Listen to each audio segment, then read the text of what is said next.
Today we're covering addendums, amendments, and disclosures. So I've put a lot of the amendments and addendums already in this loop. I'm not going to go through every single one because that would take 3 hours, but it's just kind of to make you aware that there are general forms out there. Our saying is always TAR probably has a form for that. So if you're thinking about it or you're thinking of some sort of concept, it's always best to go to .loop, go under templates and look and Google, or not Google, but just type in what you think you're looking for the amendment. Does anybody know the difference between an addendum and amendment? Addendum is the one before Nobody? you sign a contract. Amendment is after the addendum. contract. Think of the beginning of the word. Let's zoom in here.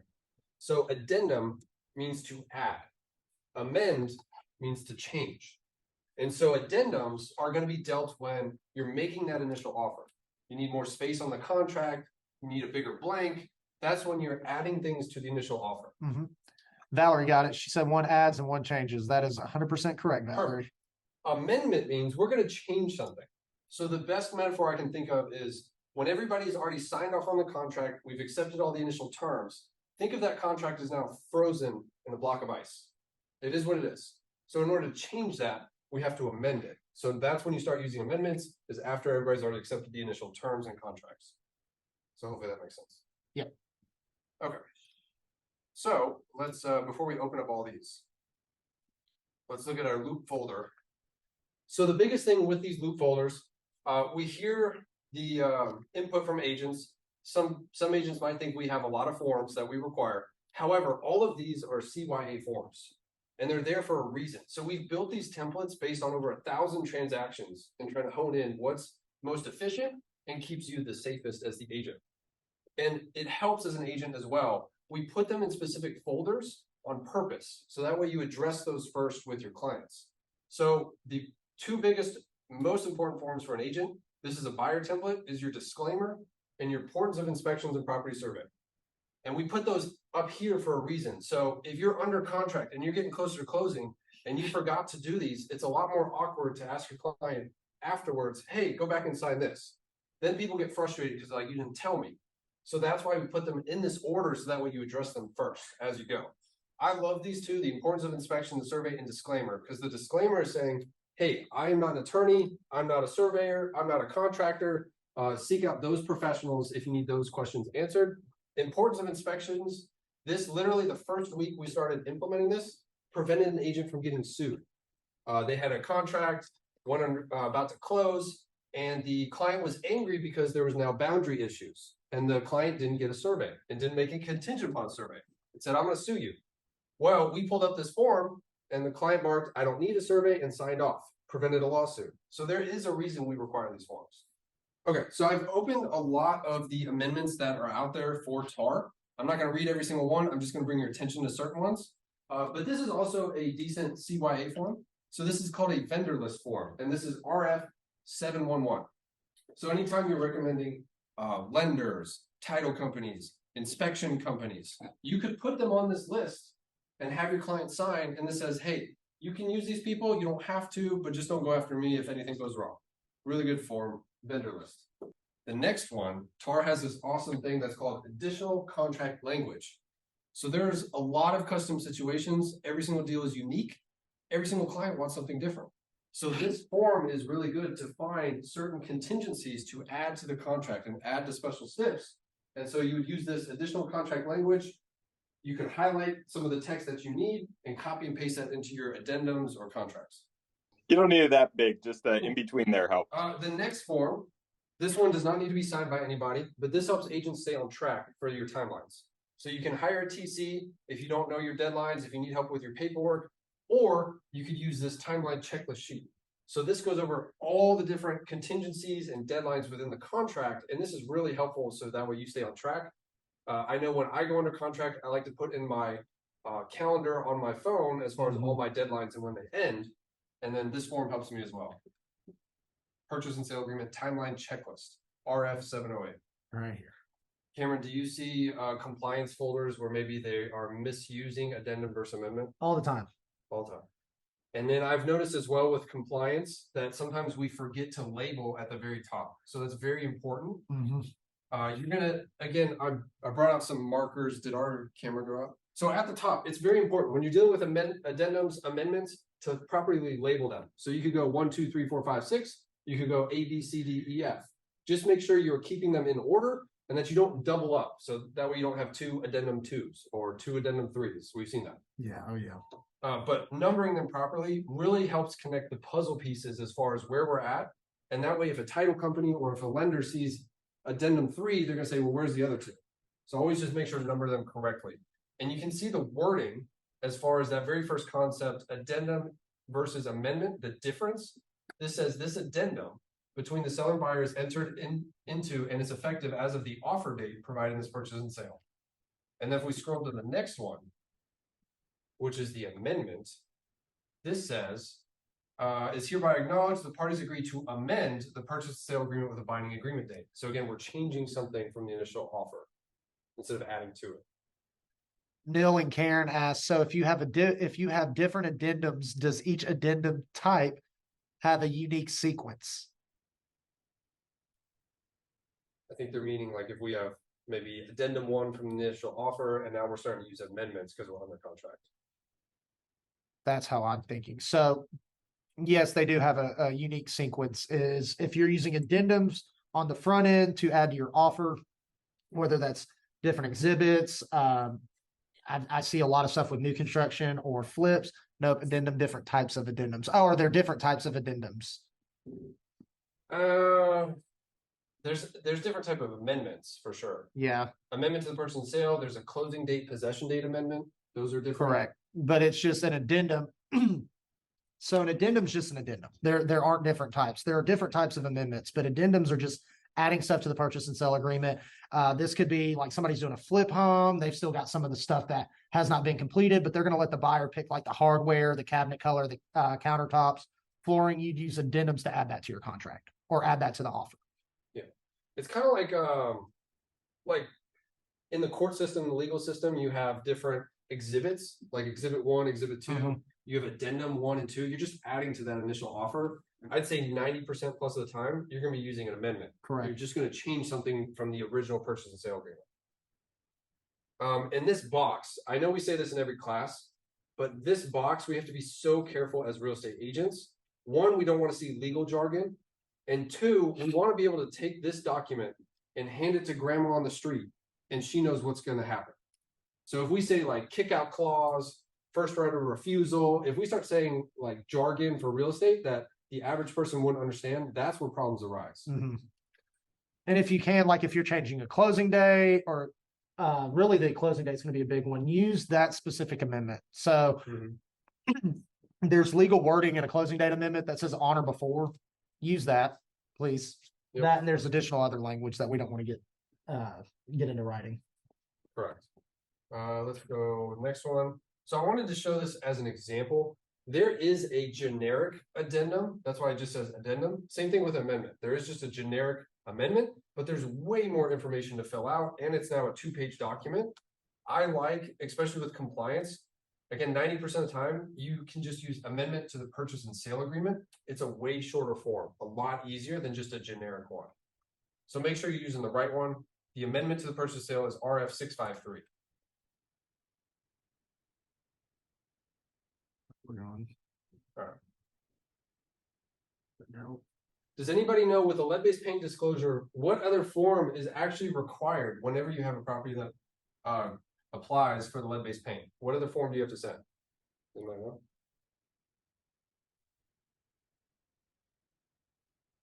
Okay. So anytime you have a house built 1977 or older, this form applies. This is kind of phase 1, lead-based paint disclosure. However, lesser known is a lot of people don't realize you should also send a lead-based paint pamphlet. That is actually required to send out that pamphlet. We do have it uploaded into Dotloop. You can just type in lead under TAR residential forms and it pops up, protect your family from lead in your home. But make sure to always send that pamphlet as well if you use this disclosure. And then another big thing that I see is make sure one of these boxes is checked. Because if you're under contract and you submit this and one of these boxes isn't checked, you will get a note that says, hey, you need to have your buyer check one of these boxes, and then you need to have all parties initial, buyer and seller's initial. Here's the problem. if the buyer does want to conduct this and we're under contract, we could be outside of our inspection period. We could be more than 10 days in. So it makes that conversation really awkward. So Yeah. make sure this is getting filled out prior to you submitting an offer. I'd scroll up to the first paragraph on this form. Mhm. So I think this goes without saying, but I will anyways.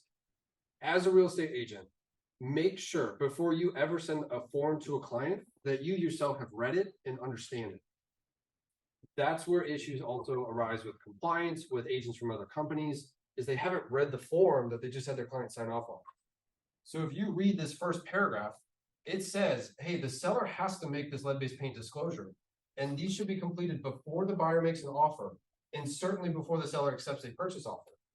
Otherwise, the buyer may not be obligated under any contract to purchase such housing. So this form, there was actually a renter that was offered on a rental. They got a lease accepted. However, the lead-based paint was never given to them. And so that tenant was actually able to back out of the lease because they were never given this disclosure. So again, it's really important. Know your forms before you send them off to your clients to sign. Have you used a VA FHA? Mm-hmm. Anybody on Zoom? VA FHA addendum? Yes. Okay, so this is one of the most common 3 forms that you'll ever use with a contract. Lead-based paint is one of them, VA FHA addendum, and subsurface sewage. Those are the 3 most common we see all the time. So this is the VA FHA loan addendum. It's very self-explanatory. If you are working with a client that has a VA or FHA loan addendum, this is the form that's required.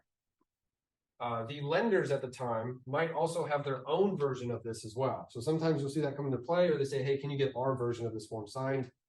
That's what these are. And there actually needs to be a price in this. I've been catching people, they'll write contract price on line 13 right here. This needs to be a hard number. There's a dollar sign in front of it. So when you put contract price, that doesn't make sense. Also, another thing, funding fee. You need to discuss with the lender how this part needs to be filled out if they want to use our form. And then another thing is allowable settlement charges or expenses. If your client is using an FHA loan, this either needs to be blank or put an NA. You do not put anything in because there's no such thing as a non-allowable with an FHA loan. And then also, if you are using a VA loan for this, get with your lender or get with the buyer's lender on what needs to go in this blank on line 36. Good question. If you're applying at section 4, the funding fee, and they're a wounded veteran, and they're not subject to a funding fee, do you leave it blank or do you put that in somewhere? You need to ask the lender what needs to go there. Yeah, it always has the lender. Yeah. That's the thing with this one is VA FHA loan addendum. So let's get with our lender to ask them about this. So biggest thing is you need to put the agreed upon purchase price, not contract price, whatever that number is, and then get with your lenders about these. Cause I see some stuff that I see it come across. I'm like, this isn't right. And I know it's not right, but I'm not going to argue with people about it, but get with your lender on this stuff. So that way it's filled out correctly and you're not having to go back and change it later. And this will be signed by buyer, seller, and all agents. So you as the agent will also sign this form. Yep. And the agent can sign themselves. It doesn't have to be me as the broker. It can be the agents. Request for information. Okay. Yes. So this form ties into that last one that we said is the most common, the subsurface sewage disclosure. So this is anytime a property is on a septic tank, you can go to the state's website to look up if there's a permit for the septic as far as how many bedrooms the property is permitted for. Or instead of online, you can fill out this form and email it to the state, and then they will send you the permit for any septic tanks that might be on this property. I'm sorry, I was on that there a second. So you can send this for anything that you're trying to get. Can you send this to the State. The state. Yep. Okay. So this will be if the house is on a septic tank and you want to obtain the septic permit. This is what you'll put. This is probably better and more thorough of an approach versus their online database. Yep. And you want to include the big thing is the original property owner. So if you put the current owner's name, they may not be able to find that file. They may be able to find it based off the original property owner. Here's a big thing about Tennessee is we went paperless. I think it was like early to mid 2000s. It is very common for the state to not have a septic permit on a home. Very, very, very common. It is not an uncommon thing. But if you want any luck, line 12, the original property owner, fill this part out because you'll have better luck with the original property owner than you will the current property owner. What's the turnaround on this? 24 hours. They're really, Yeah, actually they're really quite quick. fast. So sometimes like I've sent this request over first thing in the morning and I received an answer that afternoon. I've also sent it in the afternoon and received the answer by the very following morning. So the state is very fast at getting you the information. They're not going to let you sit. They'll let you sit to get the permit. Come on. Well, the septic permit, yes, but that's the local municipality issues your septic permit. That's why, not the state. Even though it's recorded with the state, you're at the mercy of the local municipality to obtain a septic permit. So, and then this is the disclosure that follows. This with is it. the actual disclosure form. So once you've made the initial request to the state to say, hey, are we on a septic? Is there any sort of permit? Then comes in this form. So your subsurface sewage disposal disclosure. So if there is a permit, you would check this first box. It doesn't work on the big screen. And then just type in how many bedrooms it's permitted for. Or if they can't find it, you can check the, hey, file cannot be found, or permit was not issued. Trivia question for everybody. Let's say it's permitted for a 4-bedroom house and the owner says, hey, I have 5 bedrooms. I want you to list it like that. What do you list it for?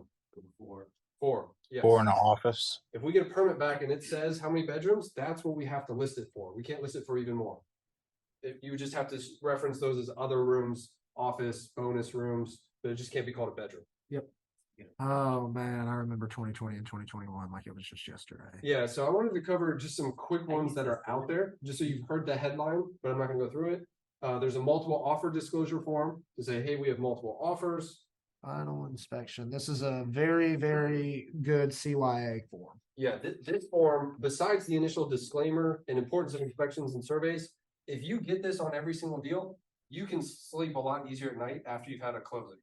Because yes, the contract technically says in there that once somebody closes, they're accepting the condition of it. But this is just an extra step to be like, you've intentionally signed off this form to probably say, hey, we waive our final inspection, or we've done it and we're happy with how the house is.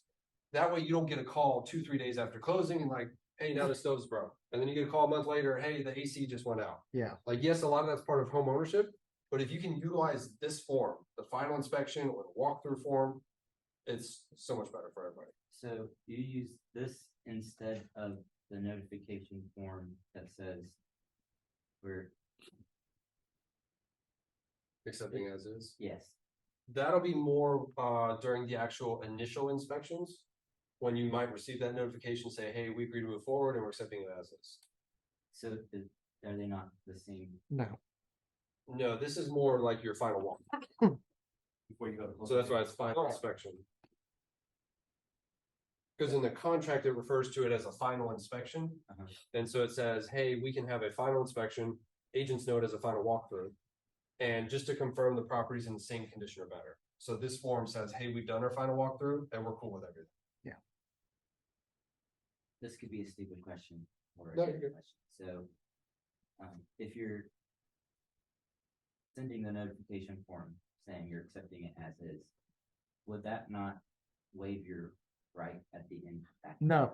No, so what It could does not. happen is, let's say you get that after you're on day 9 of your 10-day inspection period, they send over that notification, hey, we're cool moving forward as is.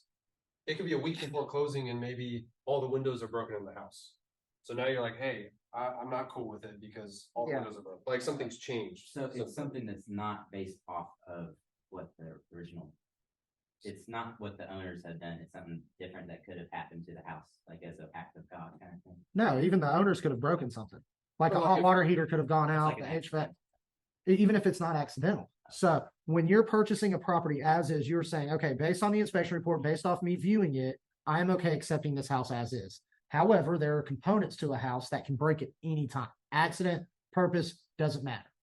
Let's say your HVAC goes out, it doesn't work anymore. And this is after the inspection. It worked fine during the inspection. Now it's gone out. Sellers have moved out.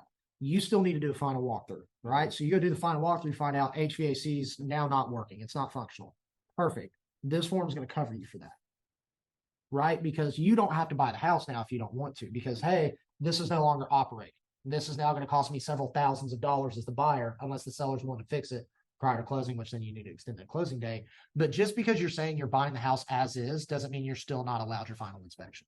That makes sense. Yeah. But I'm thinking about the words that are being used there. Don't overthink it.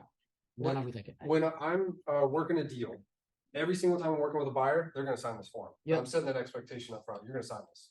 Mhm. When I'm on the listing side, a little hack for agents is I still want to get this form signed. And sometimes you can have like your spidey senses are going off, like these buyers are just complaining about everything.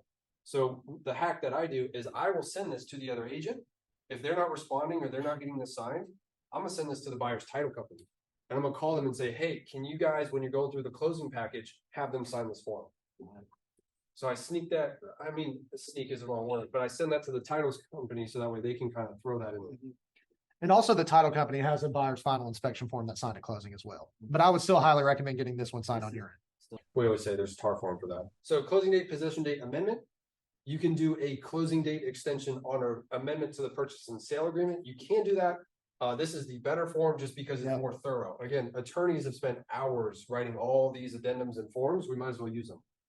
So you would check closing date. Okay, here's one that probably a lot of people haven't seen or used. This form is very dangerous. Yes. But we have seen a time or two where buyers want to make these repairs. Maybe it could be off a appraisal. And there's appraisal repairs, seller's not willing to budge, but the buyer's like, I really want the house, I'm gonna do these repairs. If that's the case, use this form. This form, CYA, all these forms are CYA.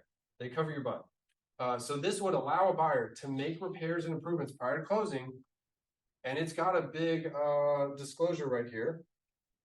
Buyer shall not be entitled to reimbursement or compensated for making or made any of said improvements or repairs. And where's the CYA? Buyer agrees to indemnify and hold harmless seller, listing broker, selling broker, and the associated licensees from any claim or loss. So that's why we love this form. Instead of just an amendment and saying buyer to fix this, let's use this form. Authorization to make repairs. That is form RF 658. Because that's where, sadly, that's where agents get in trouble, is we do an amendment and we have 1-line sentences or 2-line sentences, and that can't possibly cover. For example, attorneys thought it took this whole thing just to describe, hey, a buyer wants to make a repair before closing. So that's why I use the forms. Okay. Yes, the beauty of the repair. Proposal and amendment. Repair proposal and amendment.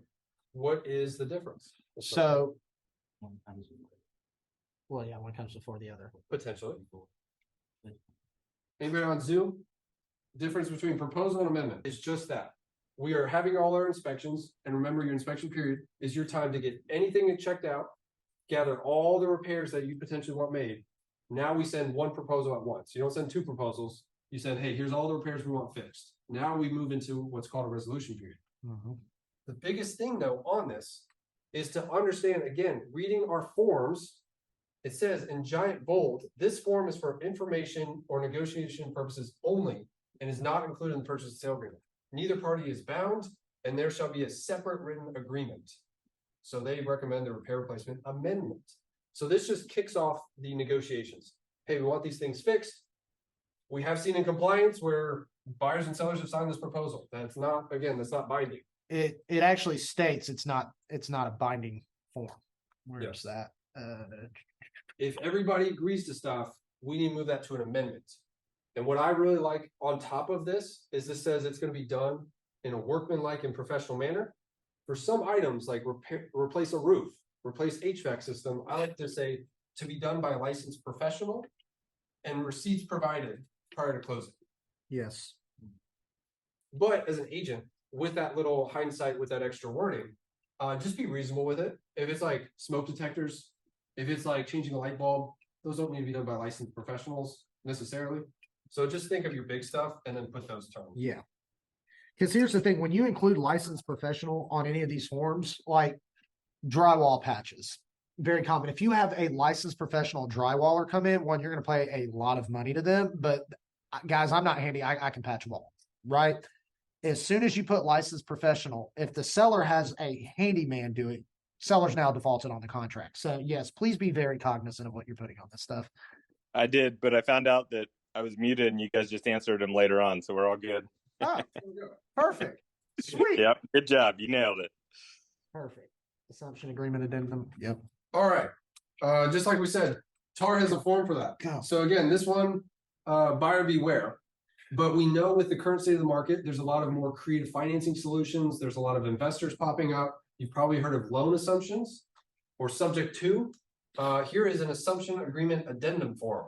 So this is where a buyer could take over a loan currently that's in place if the current mortgage holder allows it. So there is an addendum form for that as well. Does anybody know on this, Cameron or Zach, that if somebody assumes the loan there, like the FHA or VA, I think VA can allow anyone, but the others or USDA, does it have to meet those qualifications like low income or first time or something? That's a good question. That's a good That is going to be the note holder that we're going to talk to. It may not even be the original lender. Okay. So whoever holds the note you would need to ask them those questions because everyone's different. Even if it's a USDA, VA, FHA, every lender is different with their guidelines, right? So one VA loan might be assumable, but the other one may not be. Same vice versa with all these other loans. So it's really contact who is the servicer of the loan, right? Like if you get a loan through Bank of America might keep that loan in-house to collect the interest, or they might sell it on the secondary market. There's even tertiary markets to this. So it's who's servicing the loan, what's the 1-800 number that you're probably going to have to call, and then you need to talk to somebody and probably more than just like a customer service role, somebody that's probably like more versed on like the legalese terminology with the loan agreement. And one of the bigger things to ask with a loan assumption, the buyer, like, hey, I want to take over the seller's 3% mortgage, is to ask if there's a due on sale clause. So sometimes they have anytime this changes hands, somebody else is taking over, the entire balance is all of a sudden due right now. So that's an important question to ask. Okay, thank you. Gary sent a note. Gary, to touch on, this goes back to the final walkthrough saying you want to do that 3 business days or prior. That is, I'll touch on that. So every agent's different and every buyer's different. I usually try to do the final walkthrough the day of closing. And the reason being is if I do a final walkthrough 3 days before, and yes, you might find something wrong that needs to be fixed, but let's say in that 3 days, somebody drives a car in the house or a lightning bolt hits the roof and knocks a hole in it. So I do the final walkthrough as close to closing as possible. Typically, I do the final walkthrough an hour or 2 before closing, make sure everything's good, and then then the buyers go and move forward. So it really depends on the situation, the buyers, and all of that. My best piece of advice is ask your buyers, when would you want to do your final walkthrough? So that is a good point though, guys, is making sure that if there are major repairs done, that you need to schedule that final walkthrough maybe a day or 2 before closing and get another inspector out to make sure like, hey, everything's good. Notification. All right, here we go. Notification. So let's say we want to terminate a deal. What is the difference between a notification and a mutual release and termination? What's the difference? Notification goes one way. The other party doesn't have to agree. Perfect. Bam, unilateral and bilateral. Yes, Thank you, so Lindsay. Awesome. Notification is a unilateral. It just means one side is indicating their intentions. Hey, I want to terminate. Or hey, I'm accepting this as is. Now that can work, and you could have every right to use this form. So we have our inspection period. We're day 9 of 10. We found the roof is leaking and we just don't want to buy the house, and we send this form. That does terminate the contract. However, the best form in the world for that situation is a mutual release of purchase and sale agreement. So one is, you could argue that by signing this form and sending it over, it's very similar to a notification.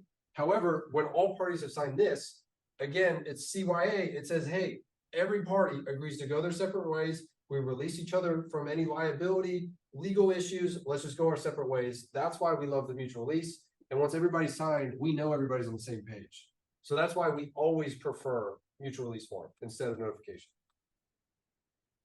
Notification, I like it when you're under contract, everybody keeps moving forward. It's good to keep sending updates and communicate different things like, hey, we've ordered the appraisal. Hey, we're good moving forward as is. That's when I like it. But when it comes to terminate, let's do a mutual release. Yep. That's much better. Because both parties agree to that. Okay.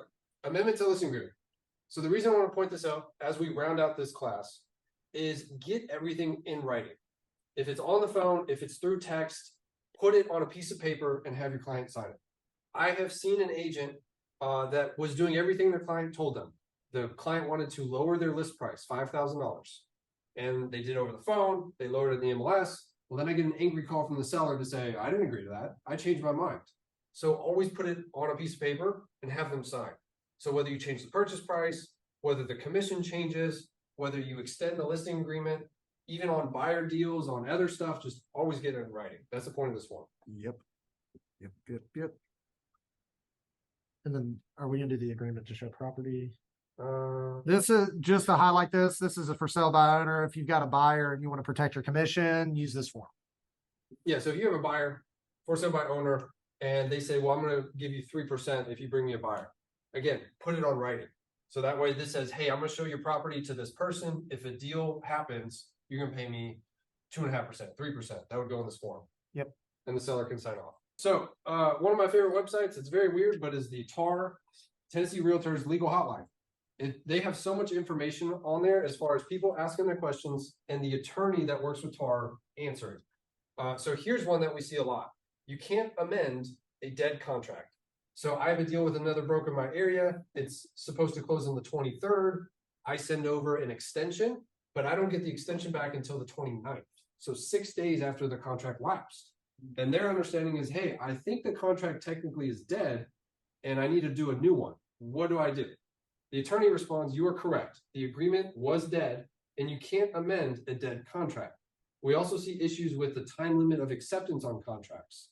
So again, if it's dead, it's dead. You are also likely correct that everything is good until it's not and you end up in court. If the parties close on the property, then likely no harm, no foul. However, always make sure you are adhering to timelines because if any party wants out of the contract, then it would be fairly easy to do so. Yep.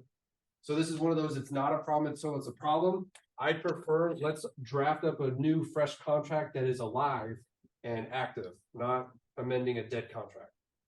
Because we don't want to run into that problem. Early closing date. Early closing date. I have two instructors indicate that RF 657 closing date possession date amendment is not required if the closing date is earlier than what is agreed upon. Is this correct? So the attorney says technically anytime the closing date is changed, whether before or after the original closing date, an amendment should be executed. And then she again states, however, it might not be a problem unless it's a problem. So again, get it in writing. Like if we're going to close sooner, let's sign off. I've seen some wild things where parties are like, I don't agree to that. Or they close on the property and a week later, they're like, I never agreed to that. I needed more time. So again, just get it in writing. You change wording in TM forms. Please Okay. don't. But Yes, so there's a difference between the text boxes that we add on dot loop and the pre-written text. The pre-written text was attorneys. If you're not attorneys, don't change that. Don't add strike-throughs. Use the blanks. The blanks oftentimes override or use that to describe what you want to be done differently. The other thing we see is, again, we might see a contract that's all pre-written or downloaded as a PDF. Everybody signed off on it. And then we see dot loop signature boxes, or not signature, text boxes added, or checkbox added after the fact, even though the contract's already been signed. Don't do that, because it could be viewed as you're changing a legal document and can be viewed as fraud. So don't make changes to contracts that are already signed off. Make sure parties acknowledge any sort of changes and they sign off on those changes. Again, we're not attorneys. I will catch you if you try to do this too. I'm throwing that in there. I've seen not a lot, several times where people go in and add things. It's usually harmless where, Yeah. let's say it's a contract, the seller's name is blank. Cameron returns it and says, hey, we need a seller's name up there. And they add a text box and just put a seller name. Don't do that. You're modifying a legal document. Yes, and that is illegal. If there is any change to a legal document and you do have to change it, you need buyer and seller signature or initials. They need to initial the change. Yes. So that way we have acknowledgement like, hey, yes, we agree to this change being made. Even if it's as simple as adding a title company on the contract, it needs to be acknowledged. I will return it. Okay. Backup offer. Two more concepts and then we'll let you go. Okay, so backup offer on backup addendum. I have a listing on a property. We received multiple offers. First offer was accepted. Now we have a backup offer. Does my seller need to sign the offer and the addendum or just the backup addendum? And the attorney says they would sign the offer and the addendum. The addendum will not be effective if the offer, which it is attached, is not also effective. So again, just do things complete. Don't shortcut things. Don't rush through things. If you have a backup addendum, they need to sign that and they need to sign the original contract. Same thing with contract and counter offers. Make sure everything's being signed properly. That's how you kind of connect the puzzle pieces.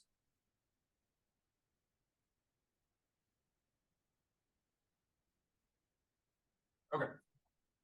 Last thing is credits for clients.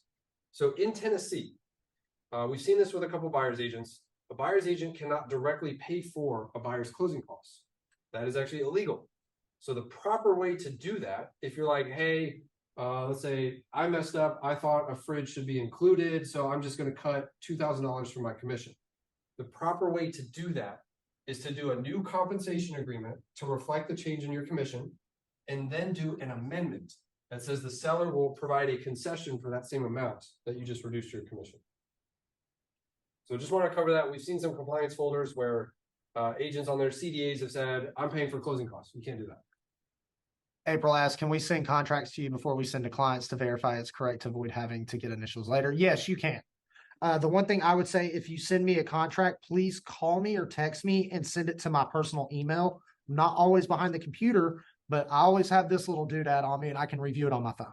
So, and if you do send it to me as a PDF, please. Yeah, the biggest thing to finish out this whole thing is me and Cameron are not attorneys. Nope. But we've reviewed over 1,000 deals. We have an attorney on retainer. We consult with them constantly. We also constantly review TAR stuff. We review these documents all the time. So the quicker you can send stuff to us, the Yes. quicker we can keep you safe and protected. Yes.